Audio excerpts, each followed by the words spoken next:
Hola a todos, ¿qué tal? ¿Cómo están? Nosotros encantados de estar una temporada más con ustedes. Estoy seguro que para muchos las vacaciones han sido el momento idóneo para largas caminatas, paseos al aire libre, vagabundeos o incluso peregrinar a lugares santos. Todas estas facetas del arte de caminar las analiza con precisión entomológica nuestro invitado de hoy, el escritor argentino Edgardo Scott, en su ensayo Caminantes, que acaba de publicar en francés la editorial Riffner. Y precisamente para hablarnos de este libro y de su más reciente libro, Escritor Profesional, publicado en Argentina por las ediciones Godot, tenemos la suerte de recibir en nuestros estudios a Edgardo Scott. Muy buenas tardes, Edgardo. ¿Qué tal, Jordi? ¿Cómo estás? Encantado de recibirte. Bienvenido a Radio Francia Internacional. Hace unos años viniste al programa para presentarnos precisamente la edición argentina de Caminantes. Mucho habrás andado desde entonces, imagino, pero también creo que esta traducción al francés tiene algo de particularmente gratificante, ¿no?, para ti. Exacto, porque es una gran alegría y también muestra esa conexión entre la vida y la literatura, ¿no? Porque yo van a ser 8 años que vivo acá en Francia y entonces llega en un momento donde yo ya tengo otra relación con el país, con la cultura, con la lengua. Y, por ejemplo, muchos amigos franceses querían leer algo de lo que escribía y no tenían, porque no saben español. Entonces, para mí también es una alegría en ese sentido, ¿no? Poder compartirlo con los amigos franceses. Eres un parisino confirmado ya. Ya casi, sí, casi. Ya en el título original en español aparece la palabra francesa flâneur, que no tiene traducción posible. Imagino que lo has intentado, ¿no?, traducir. Pero... Claro, bueno, por eso el título cambia tanto, ¿no? Porque en español, en castellano es Caminantes, y el equivalente que hubiera sido, por ejemplo, marcheur, no convenía por distintos motivos, porque está más asociado, por ejemplo, al randonnée, o está más asociado hasta a lo político, ¿no? Así que entonces, bueno, hubo que buscarle la vuelta, y al final encontramos como este giro, esta expresión du flâneur o vagabond, que da como justamente la idea de un recorrido, de un periplo, ¿no? Un essai littéraire sur la marche, y quedamos conformes para que el lector se acercara bien al libro, ¿no? Y no fuera estafado, ¿no? No fuera engañado por lo que el libro después contenía, ¿no? En el fondo, el flâneur es un diletante, ¿no? Alguien que hoy se en día pasea sin objetivo fijo. Por un lado son categorías históricas y son categorías históricas de la literatura y de la historia de la literatura, ¿no? Pero entonces hay que ver qué es lo que significa hoy un flâneur. Para nosotros el flâneur viene con el siglo XIX, con la Belle Époque, ¿no? Con finales del siglo XIX, comienzos del siglo XX, con las terrazas parisinas, con la galera un poco, ¿no? Los escaparates también, ¿no? Exactamente, con las vidrieras, es decir, con la ciudad moderna. Y entonces es un emblema, el flâneur, de la ciudad moderna, y es una imagen de la ciudad moderna. Baudelaire era un gran flâneur, ¿no?, aquí en París. Claro, sería como, es el que con las estampas parisinas también empieza a glosar al flâneur en tiempo real. Siempre es interesante pensar que en ese momento el flâneur era como una nueva tecnología, era como quizá hoy un chico que anda con los cascos escuchando música. Entonces hay que poder verlo en perspectiva histórica también, ¿no? El flâneur nace con las ciudades, ¿no? Exactamente, claro. Ya no es, que también está en el libro, ¿no?, la caminata de los jardines, ¿no? Quizá de los jardines alemanes o ingleses o incluso franceses, ¿no?, de las cortes, sino es la caminata ya de la ciudad. París o Londres, por ejemplo, son como emblemas de la ciudad moderna, ¿no? Inventan la ciudad, los bulevares, todo eso aparece en el siglo XIX y entra en el siglo XX. Y sobre todo otra gran ciudad es Buenos Aires, que fue recorrida de norte a sur seguro por Bioy Casares, Borges. Por ejemplo.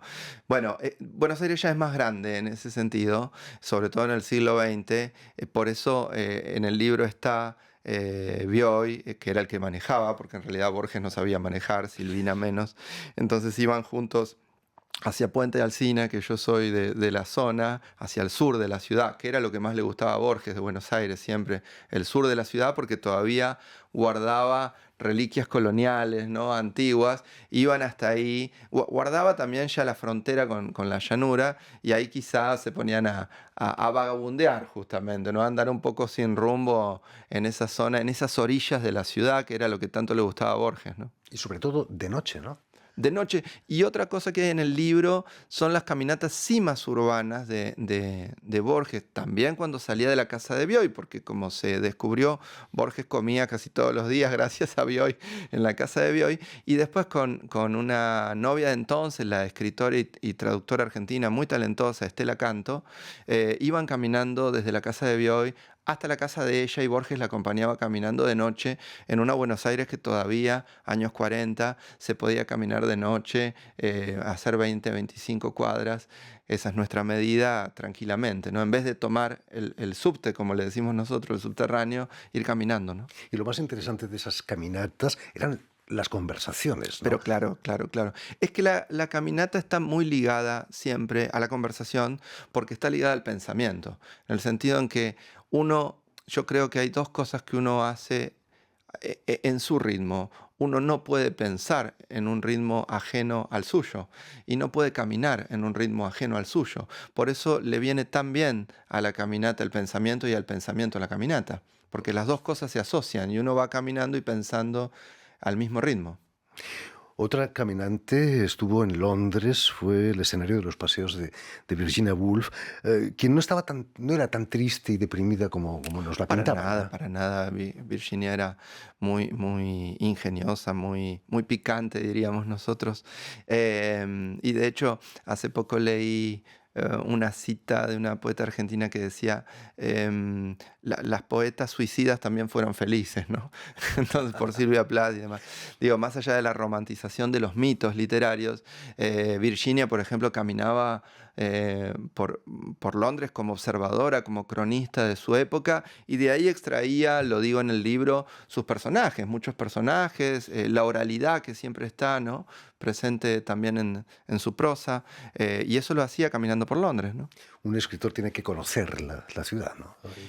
Yo creo que un escritor moderno seguro, me haces pensar porque digo, bueno, ese es uno de los problemas que tenemos hoy también, ¿no? Que quizá los escritores, como todos, podemos estar todo el tiempo encerrados y en el teléfono y ahí y perdiendo un poco el contacto con el mundo material y con la percepción material de las cosas, ¿no? Y del mundo, ¿no? Lo que llaman aquí metro boulot dodo, ¿no? Exactamente, sí, Terrible. sí, sí. En tu libro nos recuerdas la muerte del escritor alemán Robert Balser, que acabó paseando por la nieve y murió. Estábamos viendo precisamente las imágenes de Robert Balser muerto.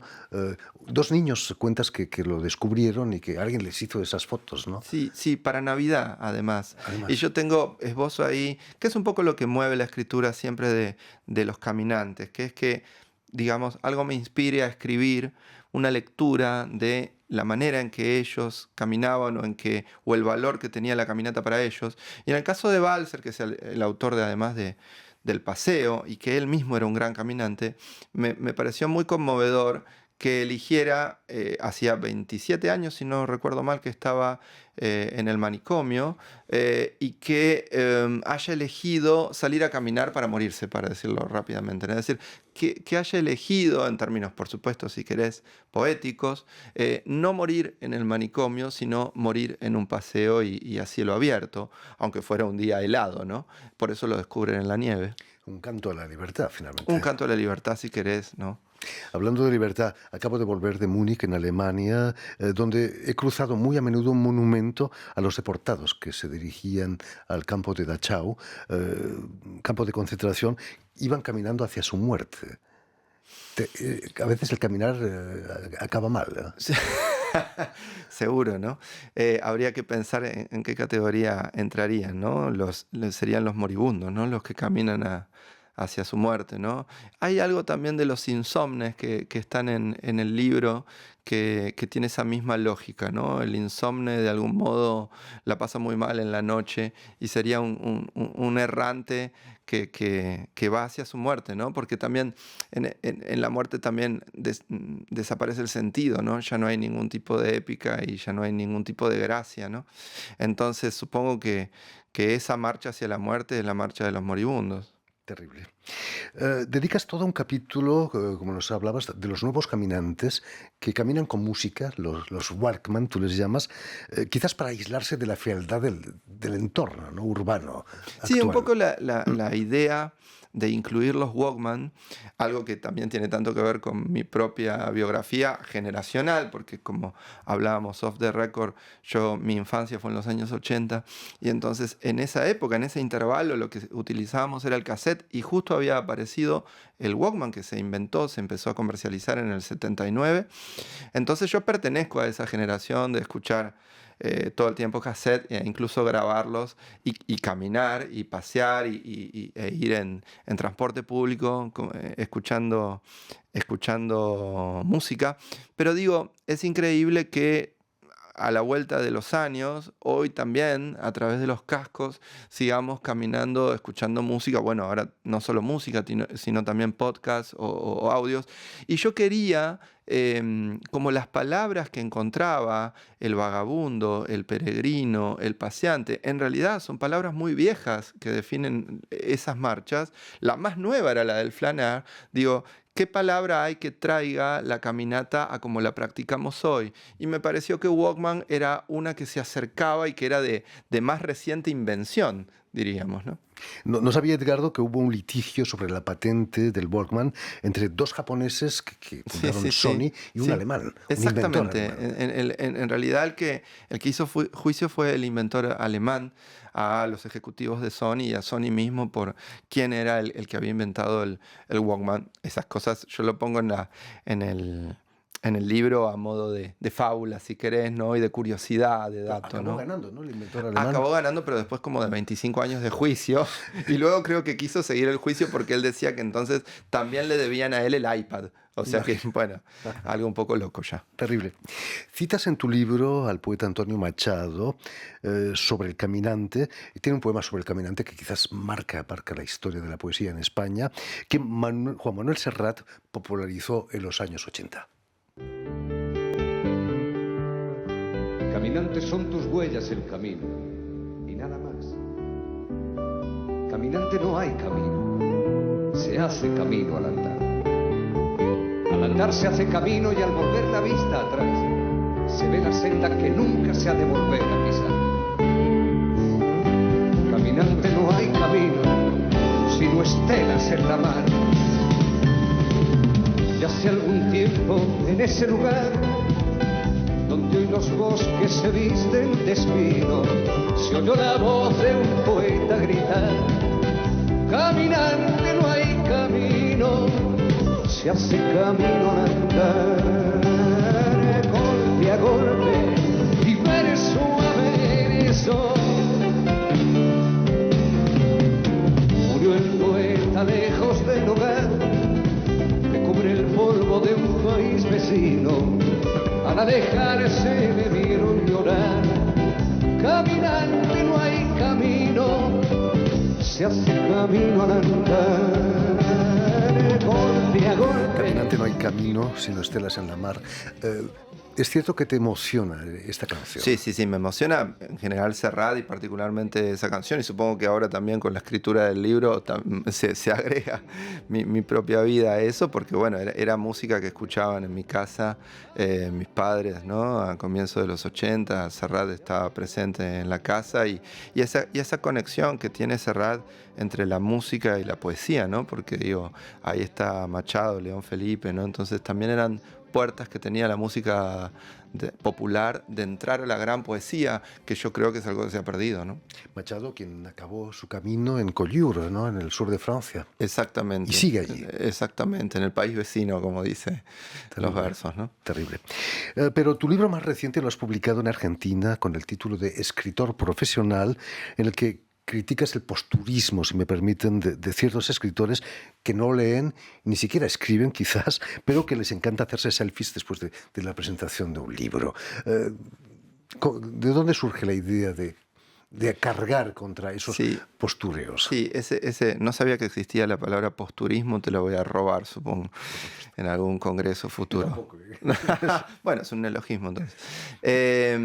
Bueno, surgía de algo que supongo que estaba como en el pasillo de la literatura, ¿no? Creo que siempre la literatura va teniendo los libros, pero los que por supuesto la practicamos y los que desde hace algún tiempo estamos en la industria y en el ambiente literario y conocemos otros escritores y conocemos editores y conocemos periodistas, es decir, vamos formando parte de un ambiente. En mi caso ese ambiente es el de Buenos Aires, ¿no? Es el que yo conozco por lo menos hasta que me vine, ¿no? Yo tenía la idea primero de hacer una historia un poco crítica de los últimos 20 años de literatura argentina y en algún momento quizá lo haga con los libros que más me interesaban, pero después empecé a sentir que lo más interesante para mi generación y sobre todo para los escritores más jóvenes era un poco contar cierta modificación que yo veía que fue operando, ¿no? Y cómo un montón de colegas y un montón incluso de amigos empezaron a profesionalizarse, ¿no? Y entonces empecé a rastrear cómo se daba todo eso y qué efectos tenía. Y bueno, no solo colegas y amigos, también otros escritores que ni siquiera conocía. Y también empecé a ver después, incluso viniendo a Francia y yendo a algunos festivales, congresos, que esto era muy habitual en todo el mundo. Y entonces que me parecía a la vez triste y divertido, ¿no? Tiene algo un poco amargo porque la literatura se pierde, se desvanece, ¿no?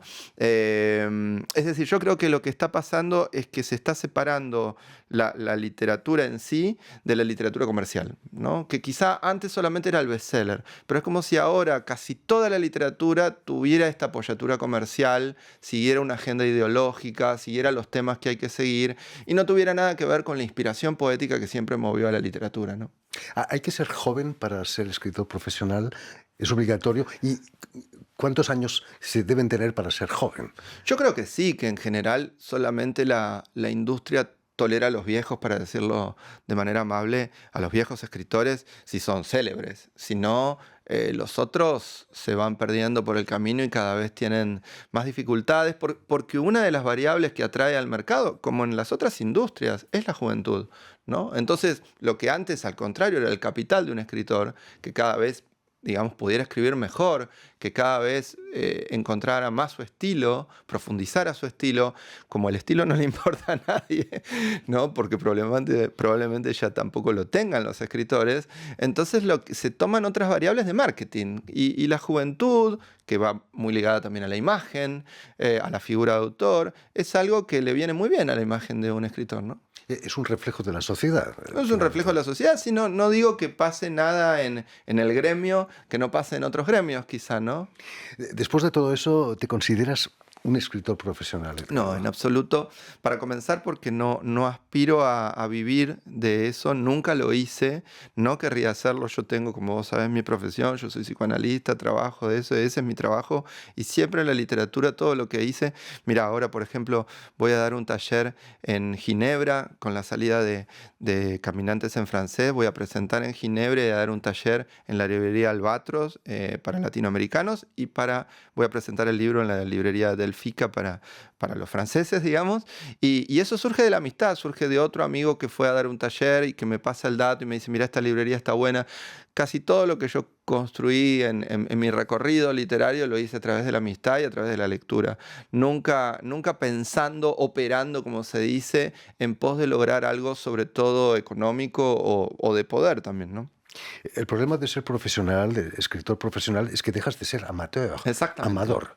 Exactamente. Es terrible, ¿no? Exactamente. Y lo que significa es que, como con todo trabajo, uno en el trabajo hace concesiones y yo diría, debe hacerlas porque es lo que le da el sustento.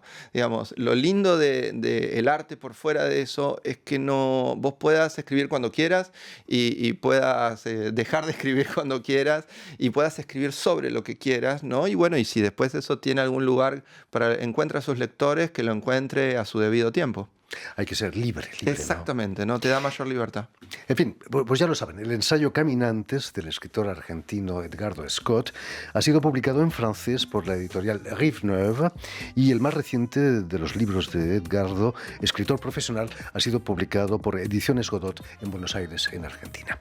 Muchísimas gracias, Edgardo. Gracias a vos, Jordi. Mucho éxito con tu nuevo libro.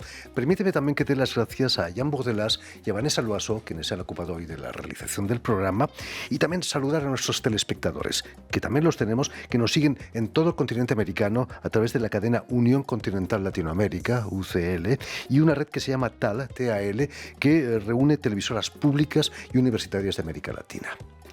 Y a ustedes, muchísimas gracias por su atención y les damos cita para una nueva edición de El Invitado de Radio Francia Internacional.